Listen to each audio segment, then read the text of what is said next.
নমস্কার সকলকে, আবারও নতুন একটা ভিডিওতে সকলকে স্বাগত। ভিডিওটা বেশ কয়েকদিন আগে করা, তবে এডিট করার অভাবে পোস্ট করা হয়নি। আসলে যতদিন আমি বাড়িতে এসেছি এখানে প্রচণ্ড নেটওয়ার্ক প্রবলেম। আজকে ভিডিও আপলোড করছি তো কালকে গিয়ে শেষ হচ্ছে। যাই হোক, পুরো ভিডিওটা দেখতে থাকুন, আশা করছি ভালো লাগবে। আমাদের বাড়িতে সকালবেলায় জলখাবারে রুটিই হয় প্রতিদিন, আজকেও তাই হয়েছে। রুটি আর সাথে ছিল ছোলার ডাল, আর সাথে করে পাকা পেঁপে আর শশা কাটা হচ্ছে। আমার বাপি এই পেঁপে টেপে খেতে ভীষণ পছন্দ করে, তো এই জন্য পাকা পেঁপে কিনে নিয়ে এসেছে। এগুলো মনে হয় দেশি পেঁপে নয়, তবে খেতে খুব একটা মন্দ হয় না। আজকে রান্না হবে চিকেন। তো আগে থেকে সেটাকে ধুয়ে লবণ হলুদ তেল মাখিয়ে রেখেছি ফ্রিজে মা। আজকে চিকেনটা আমিই রান্না করব। দুপুরে শুধু চিকেনই হবে, তার কারণটা পরে বলছি। আজকে টিফিনে ওকে একটু ডালিয়া বানিয়ে দেব। ও খিচুড়ি খেতে ভীষণ পছন্দ করে, সেটা চালের হোক বা ডালিয়ার। যে কোনো মুহূর্তে কেউ যদি জিজ্ঞাসা করে কি খেতে চাই, ও খিচুড়িটাই বলে। তার আজকে ডালিয়া খেতে ইচ্ছা হয়েছে, মাই বানিয়ে দিল। আর সাথে করে কিছুটা ভাজাভুজি করেছি। এখানে একটা ডিমকে সিদ্ধ করে ভেজে নিয়েছি, কাঁকরোল দিয়ে আলু দিয়ে ভাজা আর বাদাম ভাজা। আজকে বাপি কি কাণ্ড করেছে দেখুন। শ্রীহানের জন্য এই বড় বড় দুটো লেগ পিস নিয়ে এসেছে। লেগ পিস খেতে ভালোবাসে, কিন্তু এগুলো দিয়ে অন্য কোনো রেসিপি করলে ভালো হয়। কষাটা বানাতে গেলে একটু সমস্যা হয়ে যায় বড় হলে মাংসটা। তো আমি কি করেছি, লেগ পিস আর আলুগুলোকে আগে থেকে ভেজে তুলে নিয়েছি, তারপরে বাকি চিকেনটা করছি। আসলে লেগ পিসের মাংসটা ভীষণ নরম হয়, আর ওভার কুক হয়ে গেলে গা থেকে ছেড়ে ছেড়ে যায়। সেই জন্যই অর্ধেক কষানো হয়ে যাবার পরে আমি আলু আর ওই লেগ পিস দুটোকে দিয়ে দেব। আর এই পুরো রান্নাটা আমি কাঁচা লঙ্কা দিয়ে করেছিলাম। প্রথমে তো চিকেনগুলোকে ভেজে নিয়েছি, তারপরে পেঁয়াজটাকেও তার সাথে কড়া করে ভেজে নিয়েছিলাম।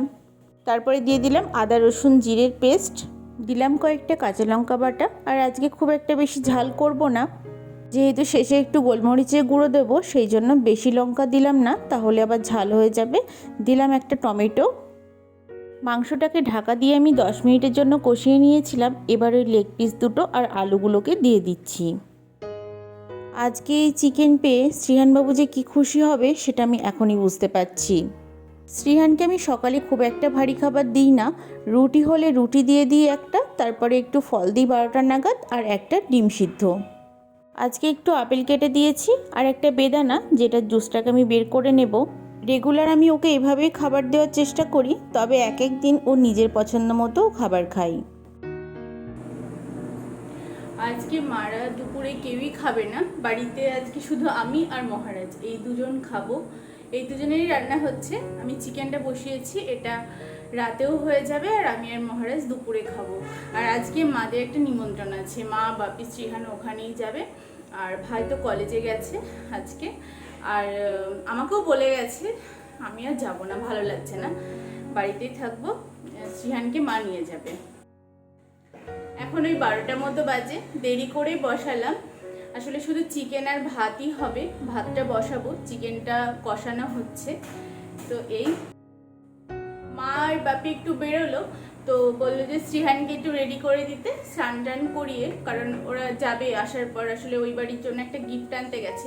সে তো কোনো মতেই কথা শুনলো না, ওই আবার গেল মা আর বাপির সাথে। এসে টেসে আমি স্নান করিয়ে দেবো, আমিও করে নেব, তারপরে ওরা রেডি হয়ে চলে যাবে, তারপর আমরা খাওয়া দাওয়া করবো। শাক খেতে ভীষণ ভালো লাগে, তাই ভাবছি একটু রসুন ফোড়ন দিয়ে ভাজবো। মানে শুধু মাংস তো কেমন লাগছে। আসলে আমি একা খেলে কোনো ব্যাপার ছিল না, যেহেতু মহারাজও খাবে, সেই জন্য আমি শাক খেতে খুব পছন্দ করি। আর বাপি ওই জন্য আমি আসলে বিভিন্ন রকমের শাক নিয়ে আসে। ফ্রিজে আরও 2 রকমের রয়েছে। এই নোটের শাকটাই আজকে মানে করব, অল্প করে করব, পুরোটা লাগবে না, অনেকটা আছে এখানে। আর আমি না, শুধু বাপি পিসিরা আমাদের বাড়িতে সবাই মোটামুটি শাক খেতে পছন্দ করে। আর এখন তো নবদ্বীপ গিয়ে শাকটা খুবই কম খাওয়া হয়। আসলে ওখানে অনেক সদস্য, তো আনলে অনেকটা আনতে হয়, আর মামনিরও বাঁচতে অসুবিধা হয়। তাও বাছা হয়ে যায় সবাই মিলে মোটামুটি। শাকের গোড়াগুলো একটু শক্ত শক্ত হয়ে গেছে। অন্যান্য দিন হাত দিয়ে হয়ে যায়, কিন্তু আজকে আমি হাত দিয়ে একদমই পারছি না, তার জন্য কাঁচিটাকে কাজে লাগালাম। এই কাজগুলো আমাদের মহারাজই করে, কিন্তু আজকে ওর শরীরটা ভালো নেই, তো একটু রেস্ট নিচ্ছে। আর আমি তো আজকে বেশি রান্না করব না, শুধু চিকেন আর শাক, তো একাই করে নিতে পারবো। চিকেনটা মোটামুটি হয়ে এসেছে, আমি অন্যদিকে ভাতটা বসিয়ে দিই, নাহলে সময় মতো ভাতটা নামাতে পারবো না। শ্রীহান বাড়ি আসলে ওকে আবার রেডি করতে হবে। আর এদিকে চিকেন কষানো হয়ে গেছে, জল দিয়ে দিলাম, শাকটাও কেটে নিয়েছি। এই যে মাংসটা এরকম দেখতে হয়েছিল, খেতে খুবই ভালো হয়েছিল। একাই যেহেতু অনেকক্ষণ ধরে আছি, পিসিটা ঘর মুছতে মুছতে একটু বসলো, গল্প করছিলাম। ফলটা রীতিমতো জোর করে আমি খাওয়াচ্ছি, একদমই খেতে চাইছিল না। আর খুব ব্যস্ত, কারণ সে তো নিমন্ত্রণ বাড়ি যাবে, মানে বেড়াতে পেলে তো আর কিছুই চায় না। এখানে আসলে মা তো ওর জন্য কোথাও বেরোতেই পারে না, সমানে পিছনে লাগে যাবে বলে। আর ওখানে থাকলে ওর বাবাইয়ের সঙ্গে সব জায়গায় যাবে, কোথাও বেরোতে পারে না। জুসটা খেতে গিয়ে কত যে প্রশ্ন করছে, কেন আমি যাব না নিমন্ত্রণ বাড়িতে। শ্রীহানের এই গুণটা আমার শ্বশুরমশাইয়ের মতো, উনি যেখানে যাবেন সবাই মিলে যেতে চান, যা খাবে সবাই মিলে, মানে সবাইকে নিয়ে চলতে ভীষণ ভালোবাসে। ও ওর দাদায়ের মতোই হয়েছে। আর এখানে মা ওর চুলটা একটু কেটে দিচ্ছে, সামনের দিকটা একটু বড় ছিল। পুরে খাওয়া দাওয়া করে একটু ঘুমিয়ে গেছিলাম। বিকেলে মহারাজ এখানে তাল ঘষছে আর ভাই একটু ফল কাটছে। দুটো ড্রাগন ফ্রুট কেনা হয়েছিল, তো সেই দুটোই কাটছে। শ্রীহান ভালোবাসে খেতে আর ভাইও খেতে ভালোবাসে। শ্রীহান ড্রাগন ফ্রুটকে মুখের ভেতরটা লাল করেছে, মহারাজকে দেখাচ্ছে। আর এদিকে মহারাজও দেখাচ্ছে ওর মুখের ভেতর লাল হয়ে গেছে। কী যে মজা করে দুজন মিলে। তাল ঘষছে আর ও এত তাড়াতাড়ি এই তালটা ঘষে ফেলে, আমাদের তো প্রায় 1 থেকে 1.5 ঘন্টা লাগে, কিন্তু ও 10 থেকে 15 মিনিটের মধ্যেই তালটা ঘষে ফেলবে। মা আর বাপি শ্রীহানকে নিয়ে ছাদে এসেছিল, আমিও একটু আসলাম। এদিকে দোতলার এই গাঁথনির কাজটা অনেকটা হয়ে গেছে, জানালাগুলো হচ্ছে, সিঁড়ি তো কমপ্লিট একতলারটা। আর এদিকে দেখুন ওই পাশের বাড়ির ছাদে কতগুলো হনুমান এসেছে।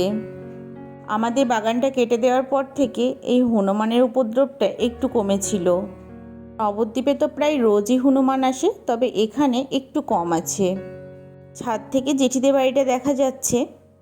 নতুন বাড়ি হওয়ার পর থেকে জেঠিদের বাড়িটা দেখা যায় না ওই বাড়ি থেকে, তো ছাদে আসলাম। আগে এই বাড়িতে কত মানুষ থাকতো একসাথে, আর এখন এই বাড়িটা পুরো ফাঁকা পড়ে আছে। জেঠি তো কয়েকদিন হলো বেড়াতে গেছে, মানে ব্যারাকপুর গেছে ছোটদার কাছে। যেহেতু বর্ষাকাল, সেই জন্য আরও নোংরা হয়ে গেছে বাড়িটা, চারিদিকে গাছপালা পুরো ভরে গেছে। আর এই খোলা ছাদে আসলে শ্রীহানকে নিয়ে ভীষণ ভয় করে আমার।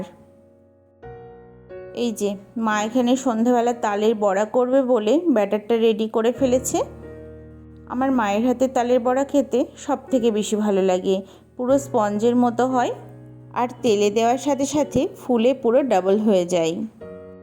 আজকে তো তালের লুচিও বানানো হবে, সেই জন্য দেখলাম ওইদিকে ময়দা মাখা রয়েছে। অনেকটা তালের বড়া বানানো হবে, তার জন্য সময়ও হয়তো অনেক বেশিই লাগবে, কারণ কালকে আবার মাসির বাড়িতে পাঠাবে কিছুটা। মাসি না এসব বড়া টড়া খুব একটা বানায় না, তো মেসোমশাই ভাই বোন সকলেই খেতে ভালোবাসে, মা সেই জন্য করে পাঠিয়ে দেয়।